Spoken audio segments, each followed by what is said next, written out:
பாடுவேன். தூதர்கள் போற்றிடும் பரிசுத்த மகிமையை உடையாக அணிந்துள்ள மகத்துவ பாத்திரர் நீரே, பரிசுத்த நீரே, ஸ்தோத்திரம் பாடியே புகழ்ந்திடுவேன். பாத்திரர் நீரே, பரிசுத்த நீரே, ஸ்தோத்திரம் பாடியே புகழ்ந்திடுவேன். எங்கள் அன்பின் ஆண்டவரே,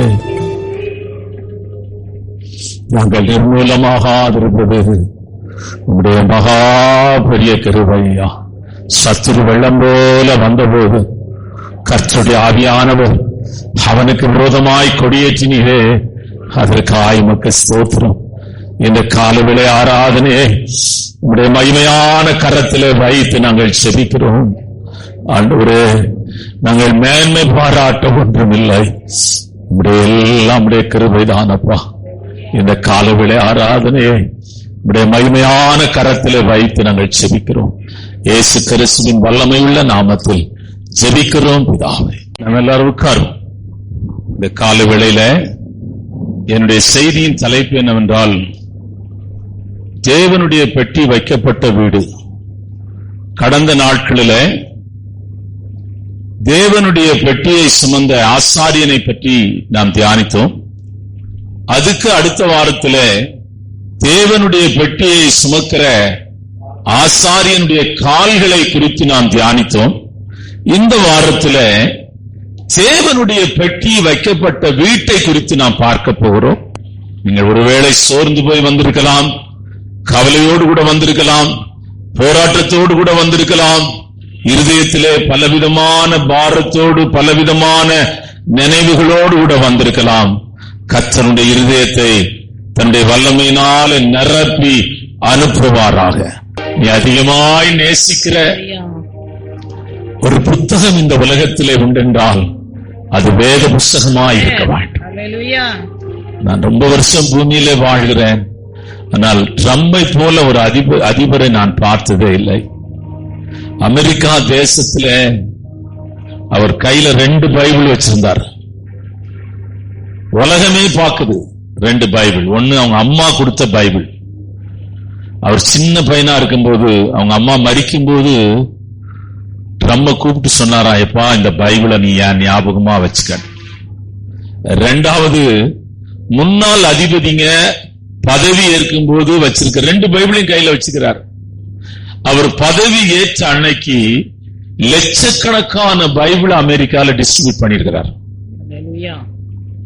நல்ல யோசிச்சு பாருங்க. வெட்கமே படல். அவர் கர்த்தரை ஆராதிக்கவோ, ஆண்டவரை துதிக்கவோ, இயேசுவை மகிமைப்படுத்தவோ உலகமே அவரை கண்டு நடுங்குது.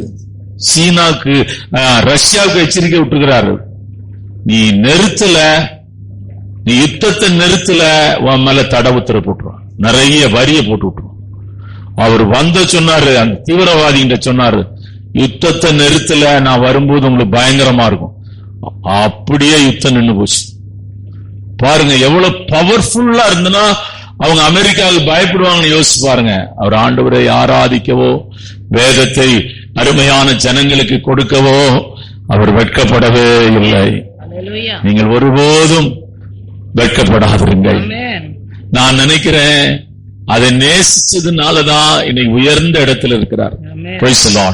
ஏன்னா எனக்கு ரொம்ப அவர் என்ன தொடப்பட்ட ஒரு மனுஷனா இருந்தார். அவங்க சொல்றாங்க, அமெரிக்காவில் இருந்த அதிபதிங்க யாருமே இப்படி இருந்தது இல்லைங்கிறாங்க. சாதாரண ரோட்ல இருக்கிறவங்கிட்ட போய் உட்கார்ந்து பேசிட்டு இருப்பாராம், திண்ணையில் இருக்கிறவங்கிட்ட போய் பேசுவாராம், சாதாரண மக்களோடு பேசுவாராம். ஆனா அமெரிக்கால கோடீஸ்வரன் லிஸ்ட்ல அவர் இருக்கிறார், ஃபர்ஸ்ட் இருக்கிறார். யோசிச்சு பாருங்க, நமக்கு கொஞ்சம் பணம், கொஞ்சம் வசதி, கொஞ்சம் வாய்ப்பு வந்தா நம்ம பேச்சு, நட, உட எல்லாம் மாறிடுது. நான் சொல்லுகிறேன், நீங்கள் கற்றுக்கொள்ள வேண்டியவைகள் உண்டு, உங்களை சீர்படுத்த வேண்டியவைகள் உண்டு, உங்களை சரிபடுத்த வேண்டியவைகள் உண்டு. Praise the Lord. கடந்த நாட்களிலே தேவனுடைய பெட்டியை குறித்து உங்களோடு கூட நான் பேசிக் கொண்டிருக்கிறேன். அந்த பெட்டி பரிசுத்த பெட்டி என்றும், அது தேவனுடைய பெட்டி என்றும், அது சாட்சியின் பெட்டி என்றும், அந்த பெட்டிக்கு அநேக பெயர்களை பார்த்தோம். அநேக பெட்டிகள் அந்த பெயர் இருக்கிறது. நீங்கள் இஸ்ரவேல் ஜனங்களுடைய பிரயாணத்தில் அவர்களுக்கு பலனும், அவர்களுக்கு ஜீவனும், அவர்களுக்கு ஆறுதலும், அவர்களுக்கு விடுதலையும், அவர்களுக்கு ஜெயமும் உண்டாக்குகிற தேவனுடைய பெட்டி அவர்கள் பிரயாணத்தில் மையமாக இருந்திருக்கிறது. ஆமென். அவங்க எல்லாரும் சொல்லுவாங்க, எப்பா வியாதி வந்திருக்குது. அப்ப ஒருத்தர் சொல்லுவாங்க, ஆசரிப்பு கூடாரத்துல கர்த்தருடைய பெட்டி இருக்கிறது, கவலைப்படாது, இந்த தேவன் நம்மை கைவிட மாட்டார். பிரயாணத்துல பாதை தெரியவில்லை, ஒருவர் பேசிக் கொண்டார்கள், கானானுக்கு போகிற பாதை தெரியவில்லை. கவலைப்படாது, அவர் நமக்கு எபினேசராய் இருக்கிறார். இம்மட்டும் நடத்தினவர் இனியும் நடத்துவார். நாளைக்கு சாப்பாடுக்கு மன்னா வந்து விழுமா? விழும். அற்ப விசுவாசிகளே, இன்றைக்கு இருந்து நாளைக்கு அடுப்பிலே போடப்படுகிற காட்டு புஷ்பத்திற்கு தேவன் உடுத்து விட்டது உண்மையானால் நிச்சயமாய் உன்னை போஷித்து காப்பாற்றுவார். கவலைப்படாது, அவருடைய பெட்டி இருக்கிறது. எதிரிகள் சூழ்ந்திருக்கிறார்கள், எதிரிகள் நம்மை அழிக்கும்படியாய் திட்டமிட்டிருக்கிறார்கள், எதிரிகள் அருமையான நம்மை எதிர்க்கும்படி திட்டமிட்டிருக்கிறார்கள், எதிரிகள் நாம் விழுவோம் என்று எப்பொழுதும் காத்துக் கொண்டிருக்கிறார்கள். கவலைப்படாத, கர்த்தருடைய பெட்டி நம்மோடு பிரயாணத்திலே வருகிறது. கர்த்தரும் நம்மோடு கூட வருகிறார். ஆசரிப்பு கூடாரத்தின் பிரதான ஆசாரியன் நம்மோடு கூட வருகிறார். லேவி கோத்திரம் நம்மோடு கூட இருக்கிறது. அவர்கள் தேவனோடு கூட பேசிக் கொண்டிருக்கிறார்கள். தேவனோடு கூட நடக்கிறவர்கள் நம்மோடு கூட வந்திருக்கிறார்கள். ஜெயம் உண்டு, ஜெயம் உண்டு. ஆமென், ஆமென். இந்த பெட்டியை குறித்துதான் 40 வருஷம் இந்த பெட்டி வனாந்தரத்தில் இஸ்ரவேல் ஜனங்கள் மத்தியில இருந்து, இந்த இஸ்ரவேல் ஜனங்களும் வனாந்தரத்தில் பிரயாணம் பண்ணினார்கள். இந்த பெட்டியும் வனாந்தரத்தில் அருமையான பிரயாணம் பண்ணினது. ஆனால் சாலமோன் கட்டின தேவாலயத்தில் இந்த பெட்டி வைக்கப்பட்டிருந்தது. இந்த பெட்டிக்கு அருமையான ஆசாரியனாக பல வருஷம் ஏலி இருந்திருக்கிறான். இந்த பெட்டியை குறித்து நீங்கள் வேதத்தில் வாசித்திருக்கிறீர்கள். போன வாரம் நான் பிரசங்கித்தேன். இந்த பெட்டிக்கு முன்னே இந்த பெட்டி பெலிஸ்தியருடைய கையில அருமையான பிடிபட்ட போது தாகூனுடைய சிலைக்கு முன்னே கொண்டு போய் இந்த பெட்டியை வைத்தார்கள். ஆனால் அதிகாலையில் எழும்பி பார்த்தபோது இந்த பெட்டி உடைக்கப்பட்டு கிடந்தது, தகர்க்கப்பட்டு கிடந்தது. அவர்கள் பயந்தார்கள். பெலிஸ்தியர்கள் பயந்த இஸ்ரவேல் ஜனங்களுடைய போர் வீரர்களை கண்டு பயப்படவில்லை. ஏனென்றால் பெலிஸ்தியருடைய படை, அருமையான படையில ராட்சத பறவைகள் இருந்தார்கள். இஸ்ரவேல் ஜனங்களுடைய அருமையான பலசாலிகளை கண்டு பயப்படவில்லை.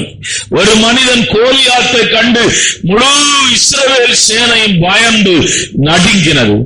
அவர்கள் பயந்த ஒன்று உண்டென்றால் அது தேவனுடைய பெட்டி மாத்திரமே தான்.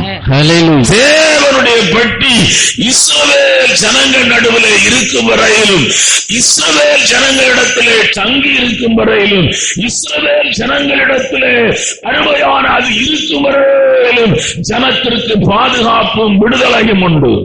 புதிய ஏற்பாட்டிலே தேவனுடைய பெட்டி எதை காட்டுகிறது என்றால், அருமையான அவருடைய இரத்தத்தினாலே கழுவப்பட்ட தேவனுடைய சபையை காட்டுகிறது. கர்த்தருடைய சபையிலே ஒருவன் இருக்கும் வரையிலும் தான் பாதுகாப்பு.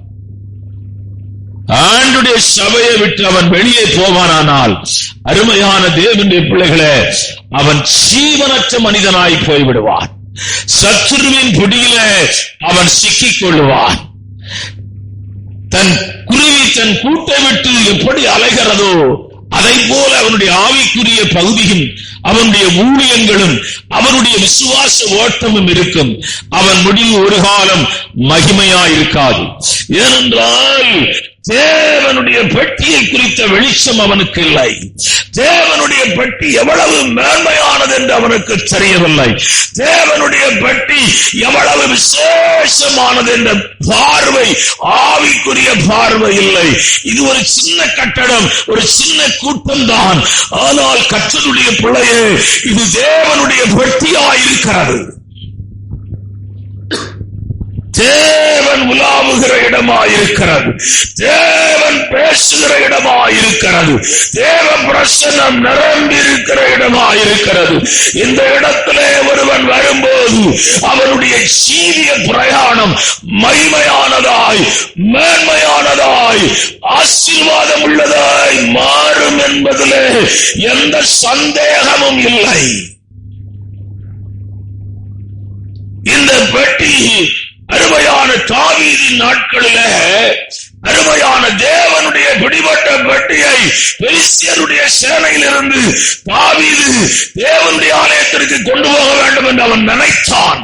ஆனால் நீங்க அங்கே நடந்த சம்பவத்தை மேல் பகுதியிலே வாசித்தால் அருமையான மாடு மரண்டு பெட்டி, அருமையான பெட்டியை ஊசா தொட்டு அங்கே செத்து போனான். கீழே வருகிறேன், வாசிக்கலாம். 2 சாமுவேலின் புத்தகம் 6ஆம் அதிகாரம் 11-12 வாசிக்கலாம். கர்த்தருடைய பெட்டி கித்தியனாகிய ஓபேத் ஏதோமின் வீட்டிலே 3 மாதம் இருக்கையில் கர்த்தர் ஓபேத் ஏதோமையும் அவன் வீட்டார் அனைவரையும் ஆசீர்வதித்தார். கர்த்தருடைய பெட்டி 2 பேர் வீட்டில் இருந்திருக்கிறது. நீங்க இன்னொருவருடைய வீடு 1 சாமுவேலின் புத்தகம் 7ஆம் அதிகாரம் 1ஆம் வசனத்தை வாசிக்கலாம். அப்படியே கிரியாத்மாயின் மனுஷர் வந்து கர்த்தருடைய பெட்டியை எடுத்து மேல்பேட்டில் இருக்கிற அபினதா வீட்டிலே கொண்டு வந்து வைத்து கர்த்தருடைய பெட்டி வைக்கப்பட்ட போது என்ன உண்டானது என்று அங்கு எழுதப்பட்டிருக்கிறது. ஓபேத் ஏதோமை தேவன் ஆசீர்வதித்தார். ஆமென். அவன் வீட்டை கர்த்தர் ஆசீர்வதித்தார். அவன் பிள்ளைகளை கர்த்தர் ஆசீர்வதித்தார். அவன் மாடு பெருகிச்சு, அவனுக்கு ஆடு பெருகிச்சு, அவனுடைய நிலபுலங்கள் எல்லாம் கர்த்தர் ஆசீர்வதித்தார். அவன் கையிட்டு செய்த எல்லாவற்றையும் ஆசீர்வதித்தார்.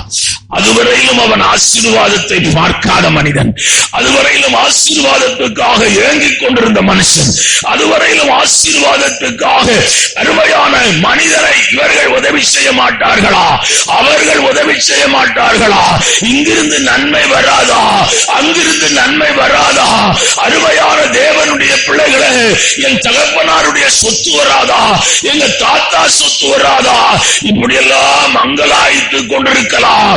அபினதாவின் வீட்டண்டைக்கு உன்னை கொண்டு போக விரும்புகிறேன். அபினதாவின் வீட்டை நீ ஒத்துப்பார். அவன் ஆசீர்வதிக்கப்பட்டான், அவன் மேன்மைப்படுத்தப்பட்டான், அவன் உயர்த்தப்பட்டான், அவனை தேவன் உயர்த்தினார். அதனுடைய ரகசியம் என்னவென்றால், தேவனுடைய பெட்டி அவன் வீட்டிலே வைக்கப்பட்டிருந்தது. தேவனுடைய பெட்டி வைக்கப்பட்டிருந்தது. இவ்வளவு மேன்மையும் அனுபவிக்க அந்த பெட்டிக்குள்ளே என்ன இருந்தது என்பதை தான் நான் பேசப் போகிறேன். எபிரேயருக்கு எழுதின நிருபம் 9ஆம் அதிகாரம் 4ஆம் வசனத்தை வாசிக்கலாம். அதிலே பொன்னார் செய்த தூப கலசமும், முழுவதும் பொற்தகடு பொருந்திருக்கப்பட்ட உடன்படிக்கை பெட்டியும் இருந்தன. அந்த பெட்டியிலே மன்னா வைக்கப்பட்ட பொற்பாத்திரமும் ஆரோனுடைய நீங்க நானும் தூப கலசம் அந்த பெட்டிக்குள்ளதான் இருக்குன்னு நினைச்சேன். அவ சிஸ்டர் எனக்கு அதை விளக்கி காமிச்சாங்க. தேவனுடைய பெட்டிக்குள்ளே 3 காரியம் இருந்துச்சு. தூப கலசம் பெட்டிக்கு வெளியேதான் இருந்துச்சு. இந்த 3ல முதல் இருந்தது, நான் முதல்ல இருந்து உங்களுக்கு பேசுகிறேன், ஆரோனுடைய தொழுத்த கோல். அந்த சம்பவத்தை நீங்கள் எண்ணாகம புத்தகம் 17ஆம் அதிகாரம் 1 வாசிக்கலாம். பின்பு கர்த்தர் மோசேயை நோக்கி, நீ இஸ்ரவேல் புத்திரரோடு பேசி அவர்கள் பிதாக்களின் வம்சங்களாகிய ஒவ்வொரு வம்சத்தினுடைய பிரபுவிடத்தில் ஒவ்வொரு கோலாக 12 கோலை வாங்கி அவனவன் கோலில் அவனவன் பெயரை எழுதுவாயாக. லேவியனுடைய கோலின் மேல் ஆரோனின் பெயரை எழுத கடவாய். அவர்களுடைய பிதாக்களின் ஒவ்வொரு வம்ச தலைவனுக்காகவும் ஒவ்வொரு கோல் இருக்க வேண்டும். அவைகளை ஆசரிப்பு கூடாரத்திலே நான் உங்களை சந்திக்கும் ஸ்தானமாகிய சாட்சி பெட்டிக்கு முன்னே வைக்க கடவாய். அப்பொழுது நான் தெரிந்து கொள்கிறவனுடைய கோல் துளிர்க்கும். இப்படி இஸ்ரவேல் புத்திரர் உங்களுக்கு விரோதமாய் முறுமுறுக்கிற அவர்கள் முறுமுறுப்பை என்னை விட்டு ஒழிய பண்ணுவேன். இந்த பிரதான ஆசாரியர்கள் லேவியர்கள் உள்ளே இஸ்ரவேல் ஜனங்களுக்கு ஒரு பெரிய முறுமுறுப்பு உண்டாயிற்று. என்ன முறுமுறுப்பு உண்டாயிற்று என்றால், கர்த்தர் அவர்களோடு தான் பேசுவாரோ, எங்களோடு கூட பேச மாட்டாரோ. மோசேயின் சகோதரி கூட மோசேக்கு விரோதமாக எழும்பிட்டான். அதனால வனாந்திரத்திலே அவள் அருமையான தேவனுடைய பிள்ளைகளை குஷ்டரோகியாய் மாறி போனாள்.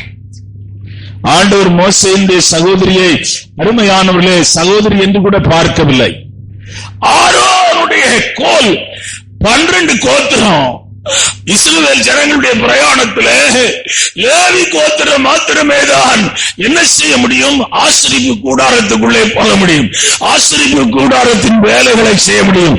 ஆசரிப்பு கூடாரத்தின் காரியங்களை நடப்பிக்க முடியும். அவங்களுக்கு பொறாமை உண்டாயிற்று, எரிச்சல் உண்டாயிற்று.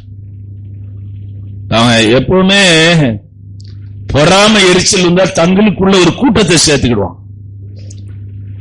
அந்த கூட்டம் இவர்களோடு கூட யுத்தம் பண்ணினது. அதை தேவன் காட்டார். தேவன் காட்டு என்ன சொன்னார் என்றால், அருமையான நீங்க 12 கோத்திரம் தானே கோல் கொண்டுவான். எவன் கோல் துளிர்க்கிறதோ அவன் தான் தேவனுடைய ஆலயத்திலே வேலை செய்ய முடியும். எவன் கோல் அருமையான பூக்கிறதோ காய்க்கிறதோ, நீங்கள் அந்த வசனத்தை வாசிக்கலாம். மறுநாள் மோசே சாட்சியின் கூடாரத்திற்குள் பிரவேசித்த போது, இதோ லேவியின் குடும்பத்தாருக்கு இருந்த ஆரோனின் கோல் துளிர்த்திருந்தது. ஆரோனுடைய கோல் துளிர்த்திருந்தது. அது துளிர் விட்டு பூ பூத்து மாதுளை பழங்களை கொடுத்தது. முறுமுறுக்கிற ஜனங்கள் மத்தியில கர்த்தர் தன்னுடைய பிள்ளைகளை உயர்த்துகிற தேவன். நீங்கள் எண்ணாகும் புஸ்தகம் 16ஆம் அதிகாரம் 11ஆம் வசனம், எண்ணாகும் புஸ்தகம் 17ஆம் அதிகாரம் 5ஆம் வசனம், இதற்காக எண்ணாகும் புஸ்தகம் 17ஆம் அதிகாரம் 10ஆம் வசனம். இதற்காக நீயும் உன் கூட்டத்தார் அனைவரும் கர்த்தருக்கு விரோதமாகவே கூட்டம் கூடினீர்கள். கர்த்தருக்கு விரோதமாய் கூட்டம் கூடினீர்கள். ஆரோனுக்கு விரோதமாக நீங்கள் முறுமுறுக்கிறதற்கு அவன் எம்மாத்திரம் என்றான். நீ ஊழியக்காரன், அவன் விசேஷித்த அபிஷேகம் பெற்றவன். அதை நீங்க புரிஞ்சுக்கிட வேண்டும். அதுதான் பைபிள்ல எழுதப்பட்டிருக்கிறது. ஆரோனை போல அருமையான அழைக்கப்பட்டாலே ஒழிய ஒருவனும் இந்த கனமான ஊழியத்தை செய்ய முடியாது. கனமான ஊழியத்தை செய்ய முடியாது. கனமான ஊழியத்தை செய்ய முடியாது. சிலரை கர்த்தர் ஸ்பெசிபிக்கா அழைச்சிருக்கிறார். பிரதர் டிசிஎஸ் நகரன், அவருக்கு மேல ஒரு விசேஷ அபிஷேகம் உண்டு. இல்லைன்னா இவ்வளவு பெரிய ஊழியத்தை செய்ய முடியாது. அவருக்கு டிரான்ஸ்லேட்டரா ஒரு பிரதர் இருந்தார். அவர் பேர் செல்வராஜ். அவர் சிஎஸ்சி ஐயரும் கூட. பக்காவா டிரான்ஸ்லேட் பண்ணுவார். அவருக்கு வலது கையா இருந்தார்.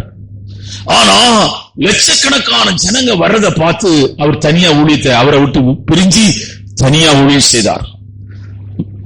நாகர்கோயில கிரேஸ் அந்த காலேஜ் பக்கம் ஒரு சிஎஸ்சி சர்ச் இருக்குது. அதுல பேச வந்திருந்தார். கூட்டம்னா கூட்டம், அவ்வளவு கூட்டம். அவருக்கு எவ்வளவு கூட்டம் வந்துச்சு, அதை காட்டில டபுள் மடங்கு வந்துச்சு. ஆனா என்ன நடந்துச்சுன்னா, ஹார்ட் அட்டாக்ல செத்து போயிட்டார். அவர் இருக்கும்போதே செத்து போயிட்டார். அருமையான தேவனுடைய பிள்ளையே, ஆரோன் மேலே கர்த்தர் ஒரு விசேஷித்த அபிஷேகம் வைத்திருக்கிறார். சாதாரணமான அபிஷேகம் அல்ல. சவுலின் மேலே சவுலு தேவனுடைய பாதையில நடக்கவில்லை, தேவனுடைய வழியில நடக்கவில்லை. அருமையான தாவீதை கொல்ல துரத்தி கொண்டிருந்தான், எல்லாம் உண்மைதான். ஆனால் அவனை கொண்ட செய்தியை ஒருவன் கொண்டு வருகிறான். அவன் நினைத்தான், தாவீதினிடத்திலே இந்த செய்தியை கொண்டு போனால் தாவீது நமக்கு வெகுமதி கொடுப்பான் என்று நினைத்தான். ஆனால் தாவீது சொல்லுகிறான், செய்தி கொண்டு வரவில்லை, துர்செய்தி கொண்டு வந்திருக்கிறாய். கர்த்தர் அபிஷேகம் பண்ணின மனிதன் மேலே உன் கையை போட துணிந்தது என்ன? அருமையான பக்கத்தில் இருக்கிற ஒரு போர் வீரனை அழைத்து இவனை வெட்டி போர். கர்த்தர் அபிஷேகம் பண்ணின மேல் இவன் கை போட்டு விட்டான், இவனை வெட்டி தள்ளி என்று சொல்லுகிறான். அந்த வார்த்தை, நீங்க அந்த வசனத்தை வாசிக்கலாம். தாவீது 2 சாமுவேல் 1:14 தாவீது அவனை நோக்கி, கர்த்தர் அபிஷேகம் பண்ணினவரை கொண்டு போடும்படி நீ உன் கையை நீட்ட பயப்படாமற் போனது என்ன என்று சொல்லி வாலிபரில் ஒருவனை கூப்பிட்டு, நீ கிட்ட போய் அவன் மேல் விழுந்து அவனை வெட்டு என்றான். அவன் அவனை வெட்டினான், அவன் செத்தான். தேவனுடைய பிள்ளைகளே, ஆரோனுடைய கோல்தான் துளிர்க்கும், ஆரோனுடைய கோல்தான் பூக்கும், ஆரோனுடைய அருமையான வைத்திருக்கிற கோலிலே தான் பழம் பழுக்கும். காரணம் என்னவென்றால் அவன் தேவனால் வேறு விரிக்கப்பட்டவன், தேவனால் தெரிந்து கொள்ளப்பட்டவன், தேவனால் அழைக்கப்பட்டவன், தேவனால் முன்குறிக்கப்பட்டவன். அவன் ஒருவேளை படிப்பறிவில்லாதவனா இருக்கலாம், ஊழியக்காரன். ஒருவேளை எல்லா ஊழியக்காரங்களும் எஜுகேட்டட் கிடையாது, சாதாரணமான படிப்பறிவில்லாதவனா இருக்கலாம், ஏழையா இருக்கலாம், கஷ்டப்பட்டு ஊழியம் செய்யறவனா இருக்கலாம். அவனிடத்துல 10 பேர் 15 பேர் இருப்பார்கள். ஏன்னா நம்ம சபையில ஒரு ஊழியர் கூட்டம் நடத்துறோம், இந்த வாரம் நடத்தணும். ஒருத்தரை விசிட் பண்ண போயிருந்தேன். அது அந்த அரியாங்குப்பத்திலிருந்து ஒரு கிராமம், 20 பேர் தான் வச்சிருக்கிறாரு. 8 வருஷமா அங்க சபை நடத்திட்டு இருக்கிறார். 20 பேர் தான் இருக்கிறார். அது ஒரு மாடியில நடத்துறார். நல்ல அவரை இப்ப போலீஸ்க்கு வேலைக்குனாலும் எடுத்துக்கிடுவாங்க, மிலிட்டரிக்கு வேலைக்கு போனா கூட எடுத்துடுவாங்க. அவ்வளவு ஹைட்டு, அவ்வளவு பாடி. ஆனா பாரத்தோடு கூட செய்றார். தேவனுடைய பிள்ளைகளே, ஆனால் அவர் தேவனுடைய பார்வையில விசேஷமானவர். நீங்க நல்ல புரிஞ்சுங்க. ஊழியம் செய்யறவங்க ஒண்ணும் சும்மா சாதாரண. நான் ஜெபம் பண்ணும்போது, ரீசெண்டா நான் ஜெபம் பண்ணும்போது நான் ஒரு வார்த்தை சொன்னேன். ஆண்டவரே, இந்த ஆட்கள் ஒண்ணுமே நம்மளை மதிக்க மாட்டேங்கிறாங்க. பெரிய பெரிய இடங்களுக்கு போன உடனே நம்ம அவங்களுக்கு சாதாரண ஆளாயிட்டோம். நான் ஒன்னு சொல்லுகிறேன், எப்பொழுது அப்படிப்பட்ட எண்ணம், உணர்வு, சிந்தை வருகிறதோ அப்பமே சத்துருவின் வலையில நீங்கள் சிக்கிக் கொண்டீர்கள். அப்பொழுதுமே சத்துருவின் வலையிலே சிக்கிக் கொண்டீர்கள். கர்த்தர் உங்களை அழைக்கப்பட்ட, அபிஷேகம் பண்ணப்பட்ட இடத்திலே கர்த்தர் வைத்திருக்கிறார். தேவனுடைய பெட்டியை சுமக்கிற ஒரு இடத்திலே கர்த்தர் உன்னை வைத்திருக்கிறார். ஏன் நீங்க அங்கிங்குமா போக கூடாதுன்னு சொல்ல காரணம், நீங்க தவறான உபதேசங்களிலே சிக்கிக் கொள்வீர்கள். உங்கள் பாதை தவறாயிருக்கும். ஜெபம் பண்ணுவீங்க, தீர்க்க தரிசனம் சொல்லலாம், ஊழியம் செய்யலாம். ஆனா பைபிள் உங்களை எப்படி பதிய வைக்கிறது என்றால், ஒழுங்கில்லாதவர்கள் என்ற பதிவை நீங்கள் பெறுகிறீர்கள். ஜீவ புஸ்தகத்திலிருந்து உங்கள் பெயர் கிறுக்கி போடப்படும். உங்கள் முடிவு மகிமையாய் ஒரு காலம் இருக்காது. பெரிய மனுஷன் தான் பிலேயாம். அவனை கர்த்தர் அவனோடு கூட பேசுகிறவர் தான், அவனோடு கூட இடைபடுகிறவர்கள் தான். ஆனால் பாலாக்குக்கு பின்னே போக வேண்டாம் என்று ஆண்டவர் அவனை எச்சரித்தார். ஆனால் அந்த எச்சரிப்பின் சத்தத்தை அவன் அலட்சியம் பண்ணினான்.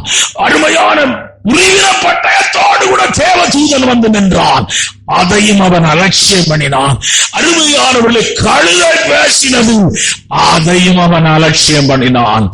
அவனுடைய முடிவை நீங்கள் பார்த்தால், ஒரு மனுஷனுடைய துவக்கம் எப்படி என்று இருந்தாலும், ஒரு மனுஷனுடைய ஓட்டம் எப்படி இருந்தாலும், அவன் முடிவு மகிமையாயிருக்க வேண்டும். நீங்கள் இந்த உலகத்திலே பிறந்திருக்கிறீர்கள். உங்கள் தாய் தகப்பன் ஒருவேளை அருமையான தேவனுடைய பிள்ளைகளே, உங்களை சரியாய் வளர்க்காத இடத்தில் இருந்ததுனால நீங்களும் அப்படிப்பட்ட ஒரு வாழ்க்கை செய்து கொண்டிருப்பீர்கள். உங்களுடைய வாழ்க்கையின் பிரயாணம் சரியில்லாமல் இருக்கலாம். ஆனால் கர்த்தருடைய பெட்டி அண்டைக்கு நீங்கள் வந்திருக்கிறீர்கள். தேவனுடைய சபை அண்டைக்கு வந்திருக்கிறீர்கள். ரட்சிக்கப்பட்டிருக்கிறீர்கள். ஞானஸ்நானம் பண்ணப்பட்டிருக்கிறீர்கள். அபிஷேகம் பண்ணப்பட்டிருக்கிறீர்கள். நீங்கள் உங்கள் முடிவு மகிமையாயிருக்கிறாய். அல்லேலூயா. ஆமென். ஆமென். உங்கள் முடிவு பேசப்படுகிற முடிவாயிருக்க வேண்டும். உங்கள் முடிவு மகிமையான முடிவாயிருக்க வேண்டும். ஒரு மருத்துவர் செங்கல்பட்டுல, அவர் பேர் அண்ணாமலை, அவங்க ஒய்ஃபு வேலூர்ல நேல்ஸா வேலை செய்தவங்க. 2 பேரும் விரும்பி கல்யாணம் பண்ணிக்கிட்டாங்க. ஒரு பையன் இருக்கிறான், இப்ப கன்னடாவில் இருக்கிறான். இந்த ஜிக்மர் ஆஸ்பத்திரியில தான். அவர் நல்ல பிலீவர், ஆனா பின்மாற்றத்தில் போயிட்டார். அவர் செய்த ஒரு பெரிய தப்பு, பின்மாற்றத்தில் போனா கூட பரவாயில்ல, சபையையும் ஊழியக்காரனையும் தான் குறை சொல்லிட்டே இருப்பார். சபை ஊழியக்காரன். அந்த கால்ரா வாள்ல தான் செத்து போனார். அந்த அம்மா என்கிட்ட அழுதாங்க, பாஸ்டர் வாங்க, ஊருக்கு கொண்டு போக முடியாது பாடிய, அந்த சுப்பையா நகர்ல தான் அடக்கம் பண்ண. அவர் சொன்னாரு, ஊழியக்காரனையும் சபையும் பேசின ஆளு, அவன் முடிவை பாருங்க பாஸ்டர். அந்த அம்மா ரொம்ப கொடுமைப்படுத்தி இருக்கிறார். தேவனுடைய பிள்ளையை ஆரோனை போல அழைக்கப்பட்டாலே ஒழிய ஒருவன் இந்த கனமான ஊழியத்தை செய்ய முடியாது. ஆண்டவர் பவுலை பார்த்து சொல்லுகிறார், இந்த முள்ளிலே உதைக்கிறது கடினமாம். அவன் மனம் திரும்பி அழுது ஒப்பு கொடுத்ததனாலே தப்பிக்கொண்டான். அருமையான ஆண்டவருடைய பிள்ளையே, ஆரோனுக்கு விரோதமாக இஸ்ரவேல் ஜனங்கள் முறுமுறுத்த இஸ்ரவேல் ஜனங்கள், எழுப்பி நின்ற இஸ்ரவேல் ஜனங்கள் அருமையான அழிக்கப்பட்டார்கள். அவர் கானானுக்குள்ளே போகவில்லை. கானான் வாக்குத்தத்தத்தை அவர்கள் சுதந்தரித்துக் கொள்ளவில்லை. வாக்குத்தத்தத்துக்குள்ளே பிரவேசிக்கவில்லை. தேவனுடைய பெட்டி விசேஷமாய் இருப்பதற்கும், தேவனுடைய பெட்டி அருமதி அபினதாவின் வீட்டிலே ஆசீர்வாதமாய் இருப்பதற்கும் காரணம் என்னவென்றால், அங்கே அருமையான அந்த பெட்டிக்குள்ளே ஆசீர்வதிக்கப்படுகிற தூர்த்த கோல் இருக்கிறது. ஆமென். ஹல்லேலூயா. நான் யாரையும் பயமுறுத்த பிரசங்கவில்லை, யாரையும் குற்றப்படுத்தியும் பிரசங்கிக்கவில்லை, சத்தியத்தை பிரசங்கிக்கிறேன். யாருக்கும் இப்படி சம்பவிக்க வேண்டும் என்றும் பிரசங்கிக்க விரும்பவில்லை. அருமையான கர்த்தருடைய பிள்ளைகளே, கர்த்தருடைய ஊழியத்துக்கு என்று அழைக்கப்பட்ட ஆரோனுடைய சொத்து என்ன தெரியுமா? கர்த்தரே அவனுக்கு பங்கு. ஹல்லேலூயா. அவன் இரவும் பகலும் அங்கே வேலை செய்து கொண்டிருக்கிறான். இரவும் பகலும் அவன் அருமையான விளக்கை எரித்து, விளக்கு அருமையான 24 மணி நேரமும் அதை சுத்தம் பண்ணி அதிலே அபிஷேகம் பண்ணப்பட்ட எண்ணெய் ஊற்ற வேண்டும். பலிபீடத்திலே பலி செலுத்துகிற வேலையை செய்து கொண்டிருக்கிறான். ஜனங்கள் பார்வையிலே அவன் அற்பமாயிருந்தாலும் அவன் தேவனுடைய பெட்டி கிட்டே இருக்கிறான். அவன் மேலே தேவ பிரசன்னம் உண்டு. அவன் மேலே தேவ கிருபை உண்டு. அவன் மேலே தேவனுடைய அழைப்பு உண்டு. அவன் அருமையான கர்த்தர் பெட்டிக்கு பக்கத்திலே உட்கார்ந்திருக்கிறான். கர்த்தருடைய பிள்ளையே, உனக்கு விரோதமாய் எழும்புகிற ஆயுதம் வாய்க்கவே வாய்க்காது. உனக்கு விரோதமாய் எழும்புகிற 1000-10,000 பேர் உன் பக்கத்திலே விழுந்தாலும் அது உன்னை சேதப்படுத்தாது. ஏனென்றால் அருமையான பெட்டிக்குள்ளே உட்கார்ந்திருக்கிறாய். பெட்டி இருக்கிற இடத்திலே உட்கார்ந்திருக்கிறாய். பெட்டியை சார்ந்திருக்கிறாய். விசுவாசி செய்கிற ஒரு வேலை அதுதான். சபையை விட்டு பிரிச்சு, ஜனங்களை சபையை விட்டு பிரிச்சு கொண்டு நான் கொடுமை எல்லாம் மனசுல எனக்கு அவ்வளவு வேதனை உண்டு, அவ்வளவு கண்ணீர் விட்டிருக்கிறேன். ஜனங்களுக்கு சபையை குறித்த வெளிச்சம் தெரியவில்லை. கூட்டத்தை பார்க்காதிருங்கள், கூட்டம் எல்லா இடத்திலும் இருக்கிறது. இன்னும் சொல்ல போனால் நாம் ஆராதிக்கிற இடத்தை காட்டிலும் விக்கிரகங்களை ஆராதிக்கிற இடத்திலே தான் ஜனங்கள் கூடுகிறார்கள். சாமியார் அண்டைக்கு ஜனங்கள் கூடுகிறார்கள். இந்த மெட்ராஸுக்கு போற அந்த ஒருத்தர் இருக்கிறார் பாருங்க, அவர் இறந்து போயிட்டாரு, இப்ப அம்மான்னு சொல்றாங்களே, யாரு? பங்காரு அடிகள். 225 பிரான்ச் இருக்கு. அவங்களுடைய பிரான்ச் பாண்டிச்சேரியில இருக்கு. அவன் பெரிய கோடிசன், பெரிய கம்பெனி எல்லாம் இருக்கு, அவங்க நிறைய இருக்கு, வெளிநாடுகள் எல்லாம் இருக்கு. எதுக்காக சொல்ல வரேன்னா, உன் தனிப்பட்ட ஜீவியம், ஆவிக்குரிய ஜீவியம் சீர்கெட்டு போகாதபடி பாதுகாத்துக்கொள். உன் தனிப்பட்ட ஆவிக்குரிய ஜீவியத்தை யாரும் அழித்து விடாதபடி பார்த்துக்கொள். உன் தனிப்பட்ட ஜீவியம் அருமையான சேதப்படாதபடி பார்த்துக்கொள். பின்மாற்றக்காரன், அருமையான தேவனை விட்டு விலகி போகிறவன், அவன் சபையோடு கூட யுத்தம் பண்ணுவான், தேவனுடைய ஊழியக்காரனோடு கூட யுத்தம் பண்ணுவான். நீங்கள் எழுதிக் கொள்ளுங்கள், அவர்கள் முடிவு ஒரு காலம் மகிமையாயிருக்காது. அவருடைய ஜெபத்திற்கு பரலோகம் ஒரு காலம் திறந்திருக்காது. பரலோகத்தின் வாசல்கள் அடைக்கப்படும். அப்படிதான் வேதம் சொல்லுகிறது.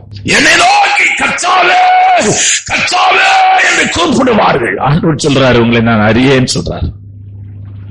உங்கள் ஆவிக்குரிய ஜீவியம், உங்கள் கிறிஸ்தவ வாழ்க்கை, எங்கே நீங்கள் அதிகமான நேரத்தை செலவு பண்ண வேண்டும் என்றால் தேவனுடைய பெட்டி இருக்கிற இடத்துல.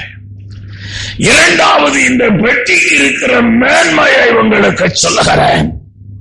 பெட்டி இவன் வீட்டுக்குள்ளே இருந்தது. அவன் ஆசீர்வதிக்கப்படுவதற்கு முதல் காரணம் தேவனுடைய பிள்ளையே, அதற்கு முதல் காரணம் ஆரோனுடைய துளிர்த்துக்கோள். இரண்டாவது காரணம் அதே எபிரேயருக்கு எழுதின நிருபம் 9ஆம் அதிகாரம் 11ஆம் வசனத்தை வாசிக்கலாம். கிறிஸ்துவானவர் வரப்போகிற நன்மைகள் கூறிய பிரதான ஆசாரியராய் வெளிப்பட்டு கையினால் செய்யப்பட்டதாகிய எபிரேயர் 9:4 அதிலே பொன்னால் செய்த தூப கலசமும் முழுவதும் பொற்றகடு பொதிந்திருக்கப்பட்ட உடன்படிக்கை பெட்டியும் இருந்தன. அந்த பெட்டியிலே மன்னா வைக்கப்பட்ட இரண்டாவது, அந்த பெட்டியிலே மன்னா வைக்கப்பட்டது. இந்த மன்னா எதை காண்பிக்கிறது என்றால், 40 வருஷம் வனாந்திரத்தில் இவர்கள் விதைக்கவில்லை. 40 வருஷம் இவர்கள் வனாந்திரத்தில் அருமையான ஆகாரத்திற்கான எந்த பிரயாசமும் பண்ணவில்லை. 40 வருஷ பிரயாணத்தில் இவர்கள் திருப்தியாய் சாப்பிட்ட மன்னா அந்த பெட்டிக்குள்ளே வைக்கப்பட்டிருந்தது. அந்த பெட்டி எதை காண்பிக்க, அந்த பெட்டியில வைக்கிற மன்னாவில இருந்து ஒரு காரியத்தை இந்த மன்னா இஸ்ரவேல் ஜனங்களுக்கு சொல்லிக்கொண்டே இருக்கிற ஒரு செய்தி என்னவென்றால், நான் உன்னையும் உன் குடும்பத்தையும் உன் பிள்ளைகளையும் உன் சந்ததியையும் நான் போஷித்து காப்பாற்றுகிற தேவன். ஹல்லேலூயா. நீதிமானுடைய சந்ததி அப்பத்துக்கு அலைந்து திரிந்ததை என் கண் கண்டதே இல்லை. ஆகாரத்திற்காக ஜனங்கள் படுகிற பாடுகளை நீங்கள் யுத்தம் நடக்கிற இடங்களிலே கண்டீர்கள். பாண்டிச்சேரி பட்டணத்திலே உங்களுக்கு நான் காண்பிக்க முடியும் ஏராளமான மனிதர்கள் சின்ன பச்சை குழந்தை கையில வைத்து நான் வண்டியில இருக்கிற நேரத்தில் கை நீட்டுகிறார்கள் ஆகாரத்திற்காக.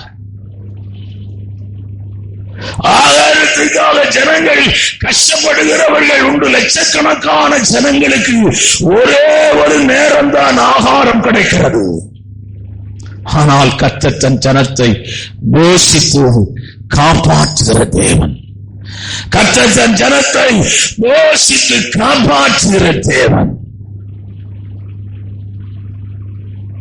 அருமையான தேவனுடைய பிள்ளையே, அவர் உனக்கு எதிரேசராய் இருந்திருக்கிறார். இம்மட்டும் உன்னை போஷித்து காப்பாற்றி நடத்தி வந்திருக்கிறார். உன்னையும் நடத்துவார், உன் பிள்ளைகளையும் நடத்துவார், உன் குடும்பத்தையும் நடத்துவார், உன் சந்ததியும் நடத்துவார். உன்னை சார்ந்த ஜனங்களை உன்னை கொண்டு கர்த்தர் ஆசீர்வதிப்பார். ஹல்லேலூயா. ஆமென். ஹல்லேலூயா. வாசிக்கலாம். யாத்திராகம புத்தகம் 16ஆம் அதிகாரம் 35ஆம் வசனம். இஸ்ரவேல் புத்திரர் குடியிருப்பான தேசத்துக்கு வரமட்டும் 40 வருஷம் அளவும் மன்னாவை புசித்தார்கள். 40 வருஷம் மன்னாவை புசித்தார்கள். சங்கீதக்காரன் இதை கொஞ்சம் விவரித்து எழுதுகிறார். சங்கீதங்களின் புத்தகம் 78ஆம் சங்கீதம் 23 வாசிக்கலாம். அவர் உயரத்தில் உள்ள மேகங்களுக்கு கட்டளையிட்டு வானத்தின் கதவுகளை திறந்து மன்னாவை அவர்களுக்கு ஆகாரமாக வர்ஷிக்க பண்ணி வானத்தின் தானியத்தை அவர்களுக்கு கொடுத்தார். தூதர்களின் அப்பத்தை மனுஷன் சாப்பிட்டான். அவர்களுக்கு ஆகாரத்தை பூரணமாய் அனுப்பினார். ஆகாசத்திலே கீழ்காற்றை வரப்பண்ணி தம்முடைய வல்லமையினால் தென்றலையும் வீச செய்து மாம்சத்தை தூளத்தனையும் சிறகுள்ள பறவைகளை கடற்கரை மணலத்தனையும் வர்ஷிக்க பண்ணி. என்னாகும் புத்தகம் 10ஆம் அதிகாரம் 7, 8, 9 வாசிக்கலாம். ஜனங்கள் அந்த மன்னா கொத்துமல்லி விதைய அம்மாத்திரமும் அதன் நிறம் முத்து போலவும் இருந்தது. ஜனங்கள் போய் அதை பொறுக்கி கொண்டு வந்து இயந்திரங்களில் அரைத்தாவது உரல்களில் எடித்தாவது பானைகளில் சமைப்பார்கள். அதை அப்பங்களுமாக சுடுவார்கள். அதன் ருசி புது ஒலிவ எண்ணெயின் ருசி போல் இருந்தது. இரவிலே பாளையத்தின் மேல் பனி பெய்யும் போது மன்னாவும் அதன் மேல் விழும். அந்தந்த வம்சங்களை சேர்ந்த ஜனங்கள் அது எப்படி ருசி உள்ளதா இருந்தது? அதன் ருசி புது ஒலிவ எண்ணெயின் ருசி. ஒலிவ எண்ணெயின் ருசியா இருந்தது. ஐயா, கர்த்தரை போஷித்து காப்பாற்றுகிற தெய்வம். என் கூட ஒருத்தர் நடந்து வரும்போது அவர் சொல்றாரு, குடும்பத்துல ஒரு ஜெனரேஷன் நல்லா இருக்குமா, அடுத்த ஜெனரேஷன் அதை காட்டுல கொஞ்சம் கம்மியா இருக்குமா, அதுக்கு அடுத்த ஜெனரேஷன் ரொம்ப கம்மியா போயிருமா, அவங்க வறுமைக்குள்ள போயிருவாங்களாம். இப்படிதான் இந்த உலகத்திலே நான் பார்க்கிறேன் என்று அவர் என்னோடு கூட சொன்னார். நான் சொல்லுகிறேன், கர்த்தர் உன்னை வேற்றி விட்டால் 1000 தலைமுறை மட்டும் உன் உயர்வு சரியவே செய்யாது. ஆமென். உன் உயர்வு மாறவே மாறாது. உலகத்து ஃபார்முலாக்கு ஒருவேளை சரியா இருக்கலாம், ஆனா கர்த்தருடைய பிள்ளைகளுக்கு அந்த ஃபார்முலா சரி கிடையாது. கர்த்தருடைய பிள்ளைகளுக்கு ஆண்டவர் சொல்லுகிறார், நான் உன்னை ஆசீர்வதிக்கவே ஆசீர்வதிப்பேன். சொன்னது யாரு? தேவனாகிய கர்த்தர். ஹல்லேலூயா. ஆசீர்வாதம், பூமிக்குரிய ஆசீர்வாதங்களை ஜனங்க என்ன பண்றாங்க? பிரயாசப்பட்டு தேடுறாங்க. வட்டிக்கு கொடுத்து அதை கொடுத்து இதை கொடுத்து ரொம்ப பிரயாசப்படுறாங்க. அதையும் கொண்டு போயிருவாங்க. அது வேற இருக்கு. சாப்பிடாம, டிரெஸ் எடுத்து கொடுக்காம, நல்ல சாப்பிடாம, இப்படி எல்லாம் பணம் சேர்க்கிறவங்க இருக்கிறாங்க, பொருள் சேர்க்கிறவங்க இருக்கிறாங்க. கர்த்தருடைய பிள்ளையே, கர்த்தருடைய ஆசீர்வாதம் முற்றிலும் மாறுபட்டது. கர்த்தர் ஒரு மனுஷனை ஆசீர்வதிக்கிற ஆசீர்வாதம் எண்ண முடியாதது, எழுத முடியாதது. பலகணிகள் உன் வாழ்க்கையிலே திறக்குமேயானால், பலகணிகள் உன் வாழ்க்கையிலே திறக்குமேயானால், இந்த வருஷத்திலே தேவனாகிய கர்த்தர் உன் வாழ்க்கையில பலகணி திறக்கப்படும். காரணம் என்னவென்றால், நீ தேவனுடைய பெட்டிக்குள்ளே இருக்கிறாய், தேவனுடைய பெட்டிக்குள்ளே தங்கியிருக்கிறாய், தேவன் இருக்கிற பெட்டி இடத்திலே வாசம் பண்ணுகிறாய், தேவனோடு கூட பெட்டியோடு கூட இணைந்து இந்த பூமியிலே பிரயாணம் பண்ணுகிறாய். கர்த்தருடைய ஆசீர்வாதம் உன் வாழ்க்கையை சந்திக்கும். ஹல்லேலூயா. பாகா சாந்தா ராகா பௌனி. இரண்டாவதாக மறைவான மன்னா. வெளிப்படுத்த புத்தகத்தில் அந்த வசனத்தை நீங்கள் வாசிக்கலாம். ரெவலேஷன் 2 அருமையான 2:17 வாசிக்கலாம். ஆவியானவர் சபைகளுக்கு சொல்லுகிறதை காதுள்ளவன் கேட்க கடவன். ஜெயம் கொள்ளுகிறவனுக்கு நான் மறைவான மன்னாவை புசிக்க கொடுத்து, ஜெயம் கொள்ளுகிறவனுக்கு மறைவான மன்னாவை புசிக்க கொடுத்து, அவனுக்கு வெண்மையான குறிக்கலையும். மறைவான மன்னா இங்கே நாம் பார்க்கிறோம், தேவ தூதர்கள் புசிக்கிற மத்தேயுவின் சுவிசேஷம் 6ஆம் அதிகாரம் 30ஆம் வசனம். அற்ப விசுவாசிகளே, இன்றைக்கு இருந்து நாளைக்கு அடுப்பிலே போடப்படும் காட்டு புல்லுக்கு தேவன் இவ்விதமாக உடுத்துவித்தால்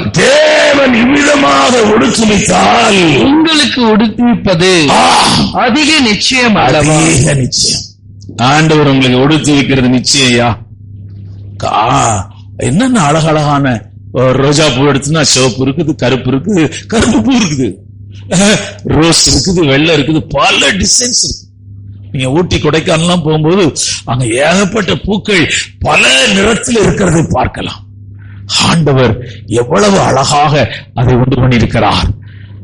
ஆனா அவர் சொல்றாரு, அவங்க எல்லாம் நான் உடுத்து வைக்கிறேனே, உங்களுக்கு நான் உங்களை போஷித்து கீழே வாசிக்கலாம். ஆகையால் எண்ணத்தை உண்போம், எண்ணத்தை குடிப்போம், எண்ணத்தை உடுப்போம் என்று கவலைப்படாதிருங்கள். கர்த்தர் நடத்துவார் இவைகளெல்லாம். நீங்க எல்லாருக்கும் வயசான காலத்துல ஒரு கவலை இருக்கும். என்ன கவலை தெரியுமா? நம்ம பிள்ளைங்க நம்மளை பார்ப்பாங்களோ பார்க்க மாட்டாங்களோ, நம்ம பொண்ணு நம்மளை பார்க்குமோ பார்க்காதோ, நம்ம பையன் நம்மளை பார்ப்பானோ பார்க்க மாட்டானோ, இந்த எண்ணம் எல்லாருக்கும் இருக்குது. நான் ஓரளவு பார்க்கும்போது 2 பேரும் வேலைக்கு போறவங்க, அம்மா வீட்டுல தனியா இருந்தா சரி வராது, இவங்க காலையில போய் சாயங்காலம் வர்றவங்க, அவங்க என்ன பண்ணாங்கன்னா ஒரு ஹோம்ல கொண்டு போய் விட்டுட்டாங்க. எப்பவும் போய் அடிக்கடி மாசத்துக்கு ஒரு தடவை 2 தடவை போய் பார்த்துட்டு வருவாங்க. அந்த அம்மா ரொம்ப சிக் ஆயிட்டாங்க. சிக்காயி பையன் பார்க்க போயிருக்கிறான் சாகுற நேரம். அப்போ அவன் பையனை பார்த்து சொன்னாங்களாம், ஏப்பா எனக்கு நீ ஒரு உதவி செய்யணும், இந்த ஹோம்ல ஃபேன் இல்ல, நீ ஃபேன் போடணும், இன்னொன்னு ஒரு பிரிட்ஜ் ஒண்ணு வாங்கி கொடுக்கணும், இங்க வாங்குறதெல்லாம் காயெல்லாம் காஞ்சி போயிருது, கொசு இங்க இருக்க முடியல அப்படி கடிக்குது, இங்க சாப்பாடு எல்லாம் கெட்டு போன காய்கறியை போட்டு சாப்பிடுறாங்க. அப்பதான் அவனுக்கு தெரியுமா, இவ்வளவு நாள் நம்ம இங்க வந்திருக்கிறோம். அது சொல்லவே இல்லை. ஒரு நாள் கூட கொசு கடிக்குது சாப்பாடு சரியில்லைன்னு சொன்னதே இல்லை. சாகுற நேரம் சொல்லிட்டு அந்த அம்மா செத்து போச்சு.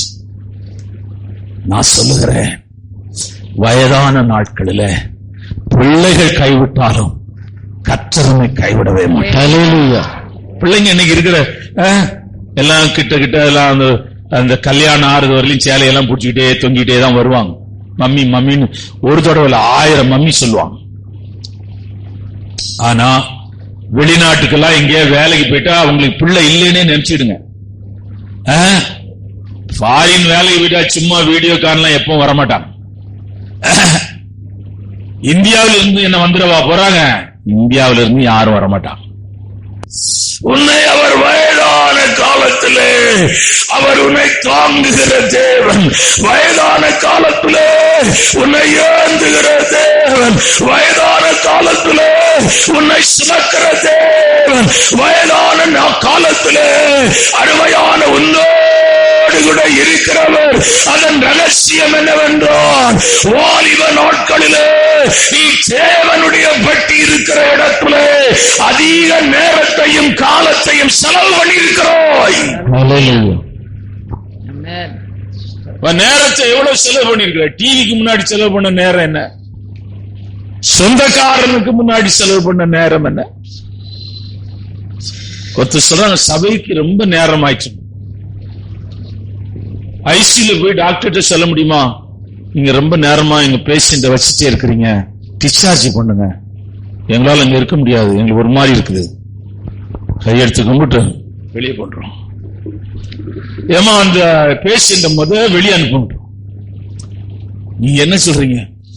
2 நாள் இல்ல 5 நாள் கூட இருக்கட்டும் ஐயா, அங்க வீட்டுல பார்க்க ஆளே இல்ல, இங்கே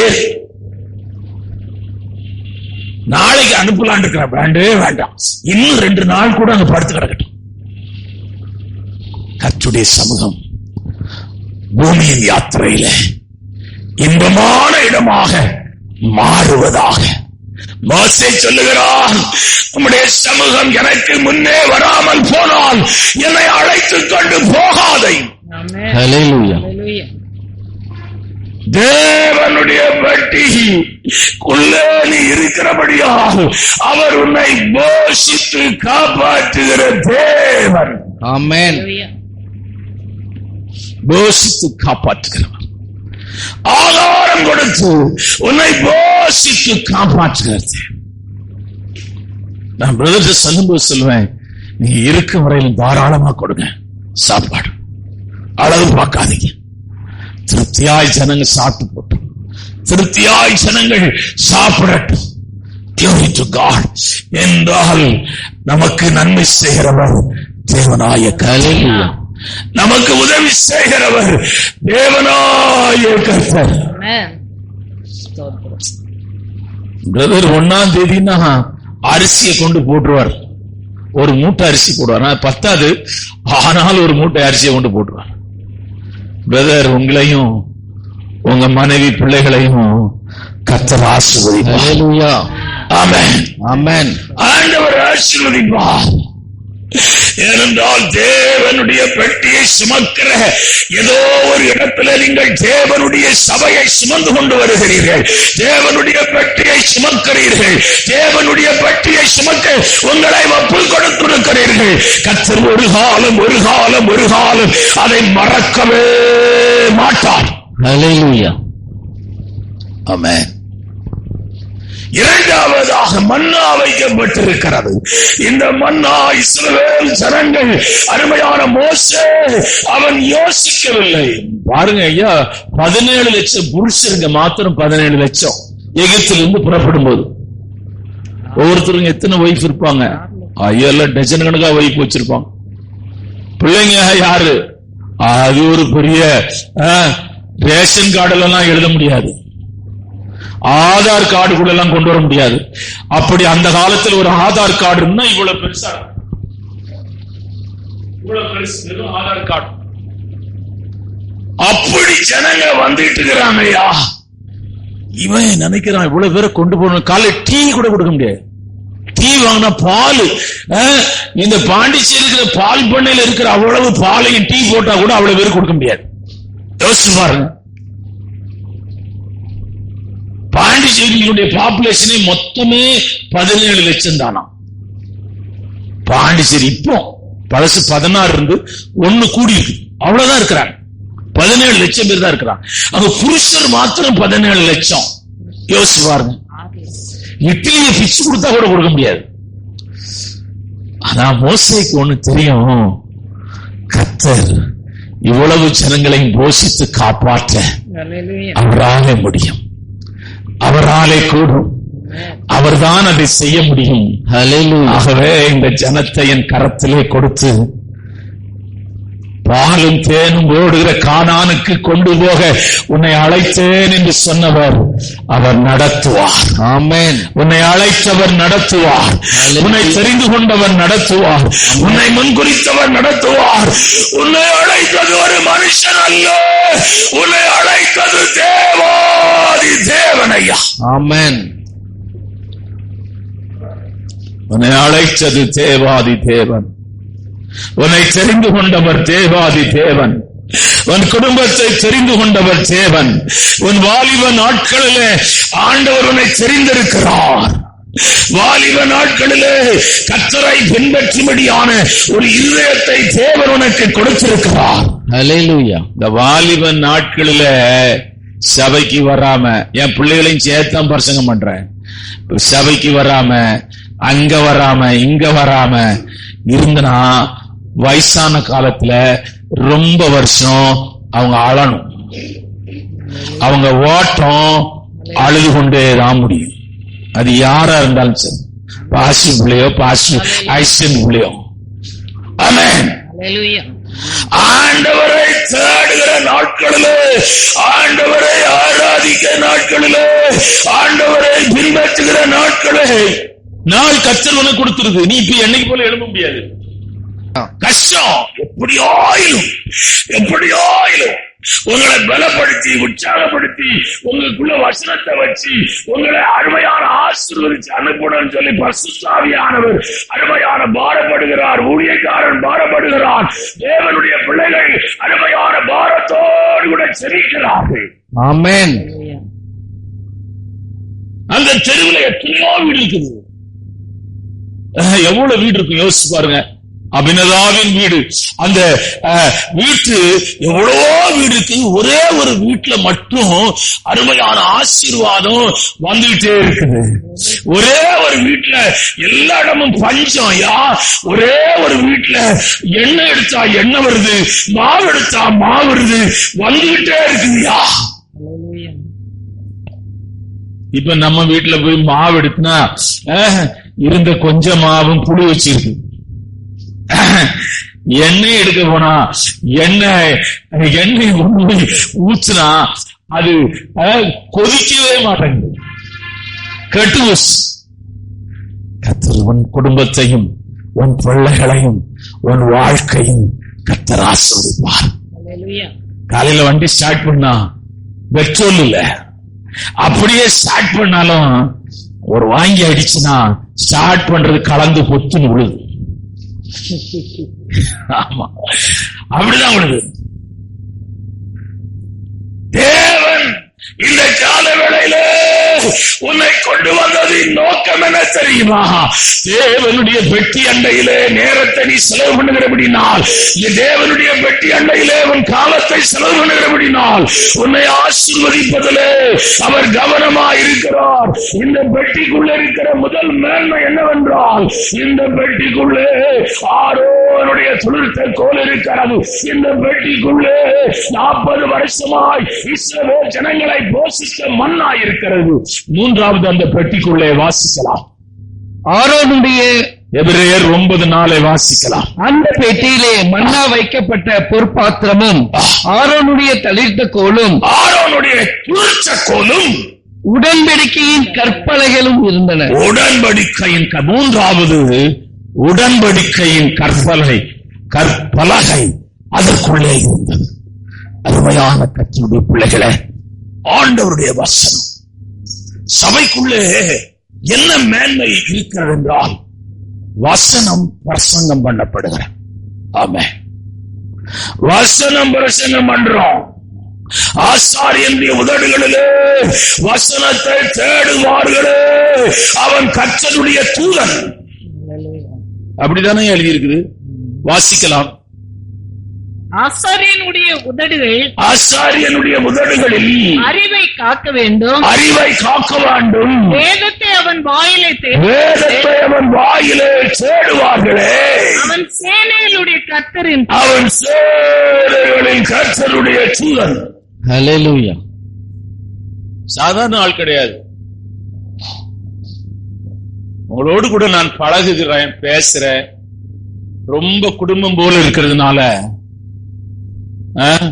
உங்களோடு நெருங்கி பழகிறதுனால நீங்க வேற பாஸ்டுங்க அப்படி இருக்க மாட்டாங்க. வேற பாஸ்டர்ஸ் எல்லாம் அப்படி நீங்க நினைக்கிற மாதிரி கிடையாது. மெட்ராஸ்ல போன் பண்ணணும் முத. சொல்லுங்க பிரதர், எங்க இருந்து போன் பண்றீங்க பிரதர், எதுக்காக போன் பண்றீங்க பிரதர்? ரைட், சரி நான் லைன் கொடுக்குறேன் பிரதர், அந்த லைன்ல நீங்க பேசுங்க. நான் நினைச்சேன் அந்த லைன் நேர பாஸ்டர் தான் போகும் போலுன்னு நினைச்சேன். 2வது லைன் கொடுத்துனா, சொல்லுங்க பிரதர் நான் அசிஸ்டன்ட் பாஸ்டர் பேசுறேன், சொல்லுங்க என்ன வேணும்? ஜெபம் பண்ணணுமா? பாஸ்டர் பார்க்கணுமா? பாஸ்டர் பார்க்க முடியாது, அவர் ஸ்பெஷல் மீட்டிங்ல இருக்கிறாரு. சரி நாளைக்கு பார்க்க முடியுமா? நாளைக்கு நீங்க போன் பண்ணுங்க சொல்றேன்.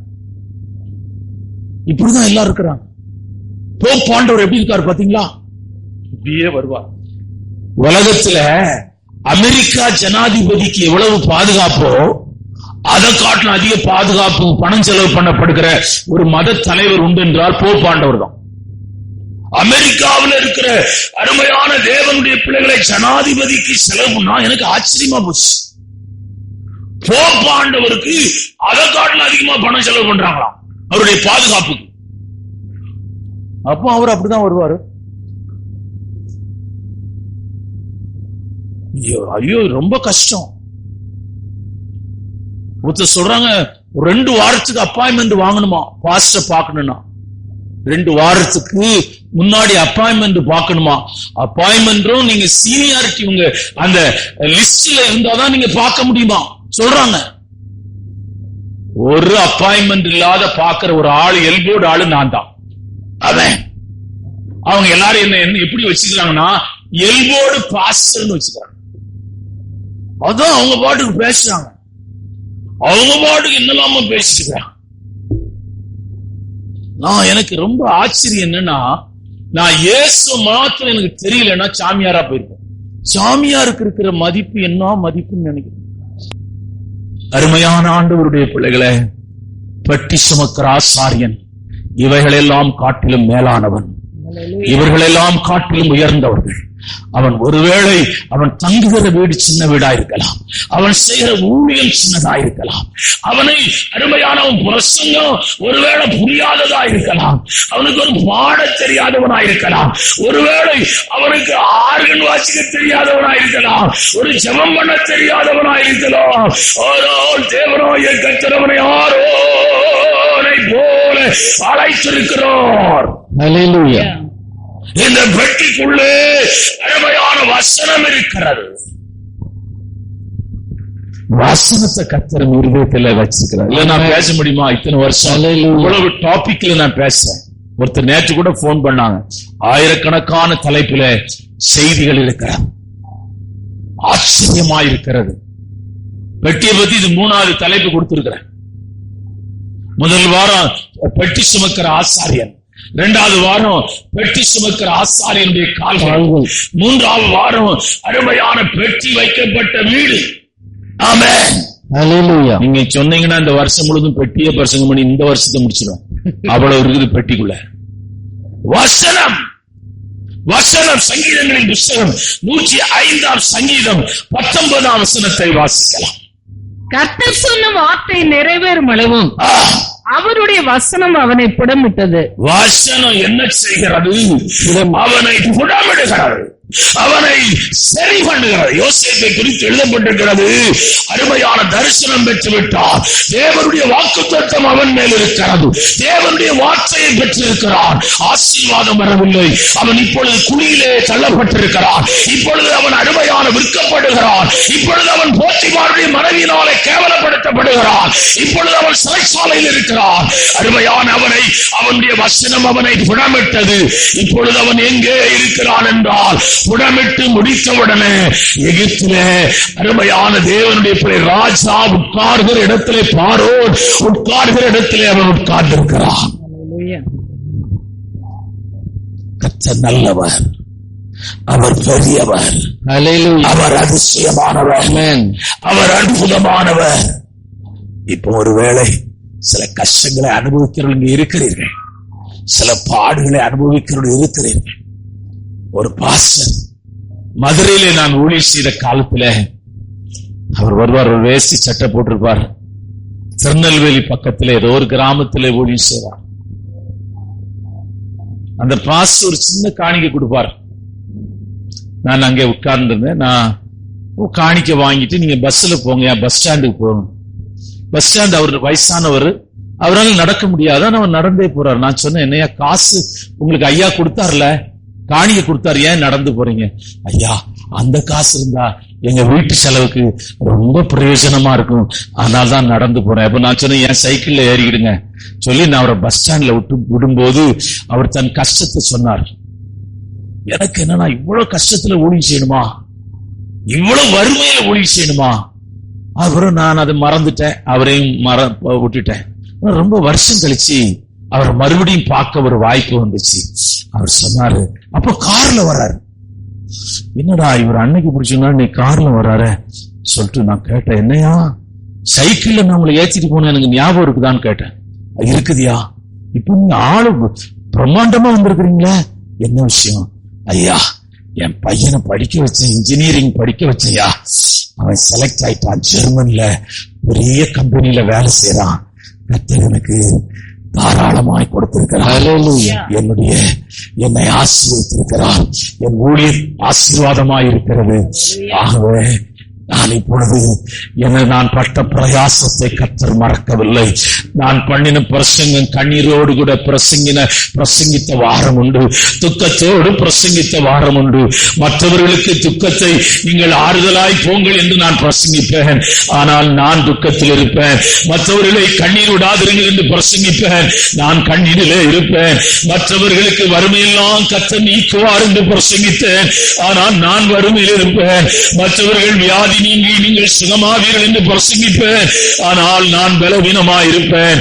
கர்த்தர் அதை பார்க்கிறார், கர்த்தர் அதை காண்கிறார். வசனம் முன்னை புடமிட்ட போது, வசனம் புடமிட்ட அந்த நாள் முடியும் போது, வசனத்தின் புடமிடுதல் அருமையான முடியும் போது, அருமையான நீ பூமியிலும் அருமையான மகிமையிலும் உயர்த்தப்படுவோய். வசனத்தை நீங்க ரொம்ப படிங்க. அப்போஸ்தலர் 17ஆம் அதிகாரம் 11ஆம் வசனத்தை வாசிக்கலாம். பிலிப்பியருக்கு எழுதின நிருபம் 2ஆம் அதிகாரம் 14ஆம் வசனம்.